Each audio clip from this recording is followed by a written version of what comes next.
Hey everyone, it's Dr. Nick, Professor Mike with Divine Guidance Institute, your modern day mystery school for everything dream, signs, and intuition, everything divine guidance, decision making, foresight, and knowing. And even the devil. That's going to be the hell of it. That's what we're going to discuss today. The devil. What about the devil, Nick? Twofold with dreams. Are dreams of the devil? And can the devil deceive you in your dreams? And they're very different questions. Are dreams of the devil? The quick answer is no, absolutely not. Absolutely not. Can the devil deceive you in dreams? Absolutely. So it sounds like we're talking about the same thing, right? Yeah, it does. I know, but we're not. So we're We not, are though. not. They're very different. Yeah, very separate things. And that's what we're going to discuss today, the difference from A to B. Very different. And we're going to differentiate and discuss what those differences are. A lot of Christians think dreams are of the devil. And we're going to tell you, in all of our research, we found the origin of this myth. Yes, we have. It goes back thousands of years. I'll tell you a quick story. We were going to do an interview at a church, a presentation at a church, and we were talking with the minister about the presentation, and we mentioned dreams, and they said, absolutely not. No, we're not doing dreams here. Dreams are of the devil. You're not talking about dreams. No way, no way, no way. It was so interesting. We embarked on researching. Where did this bullshit come from? Because it's total bullshit. And, it's total bullshit because if you really do your homework Yep. at all, even just scratch, you go back all the way to Rome and Greece and Persia. And before that, I mean, thousands and thousands of years, 5000 BC, Egypt, and every society, every culture utilized dreams as divine guidance. And they wouldn't even go into battle. The emperors and the leaders and Genghis Khan and everyone consulted their dream people. Do I have the interpretation of my dream correct or don't I? And everyone used dreams as a form of guidance in their society and individually on a daily basis. Wouldn't even take a step with finances or war in the empire without consulting their dreams. And then suddenly it took a right turn and never consult your dreams. They are of Satan. They are of the devil. Dr. Nick and I are wondering, where the hell did this come from? When did it take that right turn? Who said that and why? That led to our research. So what do you got with research? We have found the origin, and it is Saint Jerome. Saint Jerome embarked on the fallacy of dreams and associated dreams with witchcraft. And in all of our research, I'm going to read you the actual quote. Here we go. In a book relating dreams and theology by Morton Kelsey, after lengthy review of dreams in the Bible, as Michael just iterated a few, cites the extensive writings of the early Christian church founders. In preparing a Latin translation of the Bible during 5th century, St. Jerome consistently mistranslated a Hebrew word this was intentional, in order to include prohibitions against dream work in the sacred text. As a result, here we go, dreams were categorized with witchcraft. My God, categorized with witchcraft for more than 1,000 years. There you go, folks. That's the origin of dreams are of the devil. And a little more on the backstory too, Yeah. just for you in our research. I'll just summarize it briefly. Jerome, he wasn't Saint Jerome at the time. Jerome he was the right hand to the Pope.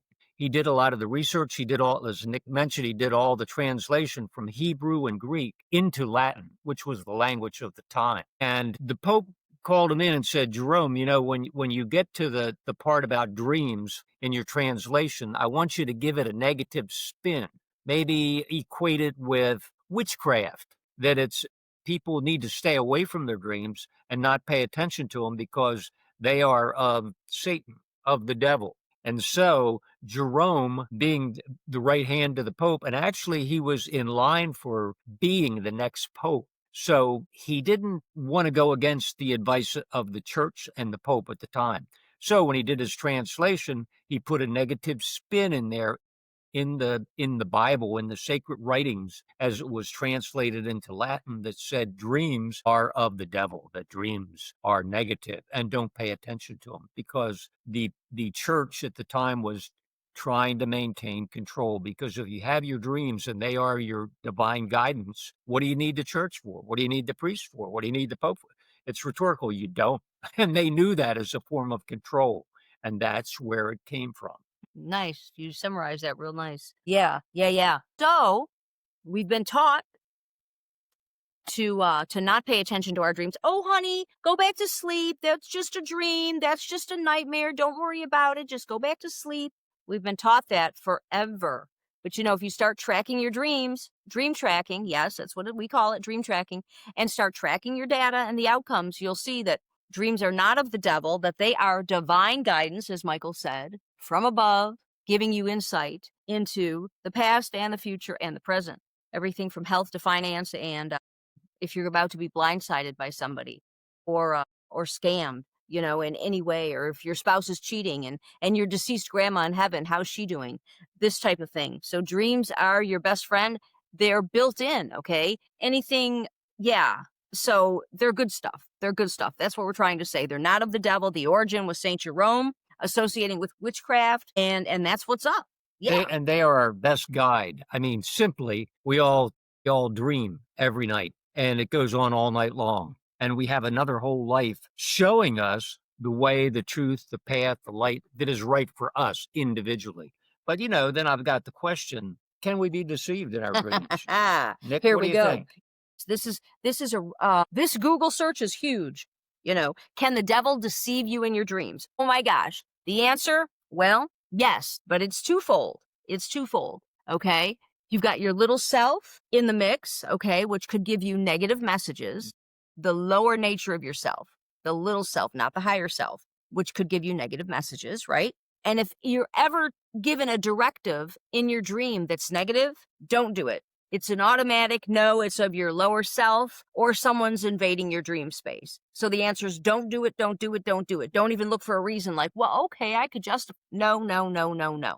If it's negative, don't. Real simple. But the other aspect is people can harm you in the dream state, right? Can they harm you in your dream state? I'm wondering. Absolutely. But here's the thing. We are responsible. Even though we can be harmed in the dream state by other people, we're still responsible for it. If it occurs, we are responsible. So that's why if you use your regular exercises, your regular techniques, two of our favorites, and we're going to share them in this podcast. But if you use these techniques regularly, A, you're going to step into your power. B, you're going to have discernment. And C, you're going to be protected 24/7. So, you won't be bothered. And so, it's a yes and a no. Can we be harmed in our dream state? Absolutely. Do we, who's responsible for that? Is it the devil? Is it the negative power? Not really. Yes, it is, but we've let the negative in. It's really us, higher self, little self.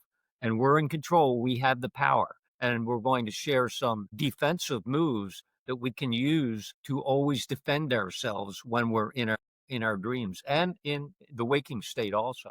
Okay, so let me give you a quick example. Again, can the devil deceive you in dreams? Yes, but twofold.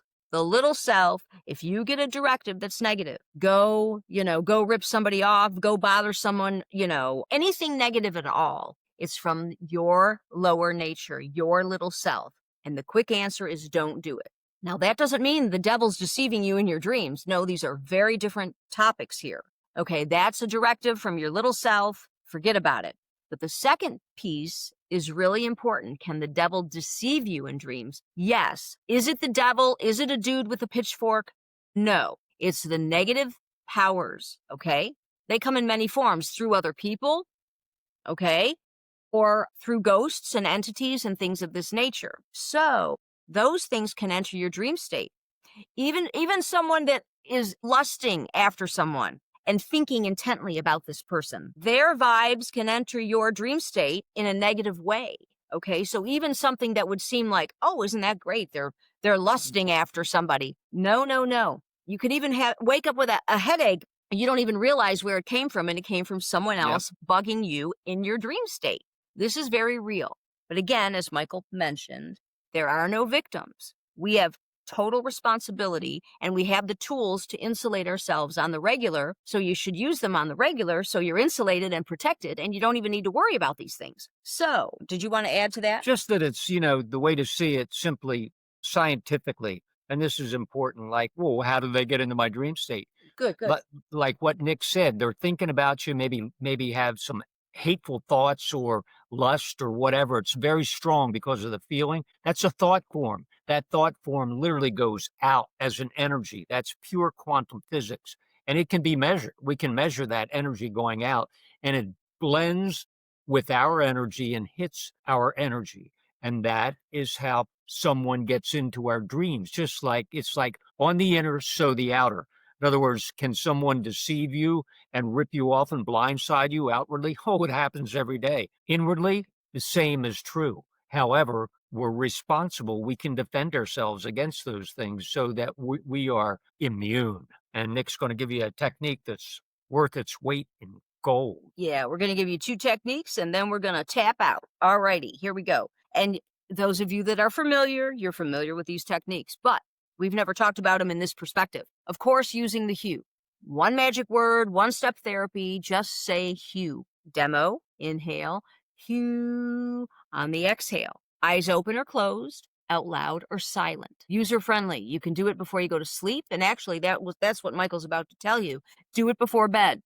It'll help with the nightmares, it'll help with insomnia, and it'll put that extra force field of protection around you while you're sleeping, right? So before sleep, you do the hue, again, silent if you don't want to do it out loud, even for just 1 minute, okay? Then the second technique, you want me to do it? You want to share it? Go ahead. You do it. Okay. 4-step protection. Yep. You hue up your auric field, your aura, your electromagnetic field around you. It's in the shape of an egg. It extends 3 feet. This is all in your imagination, okay? You're going to visualize the hue filling up your aura. So you could see little HUs or just, the mist of the hue or the energy of the hue. Then you wrap your aura, you wrap yourself with white light, just like a scarf. Hoo, hoo, hoo, you throw a scarf around you. Then you wrap yourself with reverse mirrors. So what does that look like? You're inside, safe and sound. The mirrors are around you, facing out to the sender. So if anyone thinks about you or sends you energy, it bounces off the mirror, it goes back to the sender. Okay, so you're inside the reverse mirrors. Lastly, invocation. Anything that's not of the light must leave. There's your protection exercise. So you hue before bed, you can set up the 4-step protection and know that these things are real and know that these things work. They work 24/7 and they are the quickest and really the top of the line with techniques. The most powerful in the universe. Yes, with these techniques, yes. you can defend yourself against, I'm talking, anything, anywhere, any place, anytime, and you will be protected. And it's so simple, and it's all about you. You take them with you everywhere, and you can do it instantly, and you got your protection set up. Yeah, I was going to call it spiritual warfare, which we just did a podcast, I don't know, a few weeks ago on spiritual warfare. So we went into these techniques further and other techniques. But anyhow, on that note, we're going to close. But our dreams of the devil? No. Saint Jerome, that was a whole ruse, okay? Can the devil deceive you in dreams? Twofold, coming from yourself, your lower nature, and coming from other people outside. So you got to be cool, use your protection, and start tracking your data. All righty. And dream on. All right, dream on. Yeah, good stuff. All right, guys. Talk soon. Bye. Bye-bye.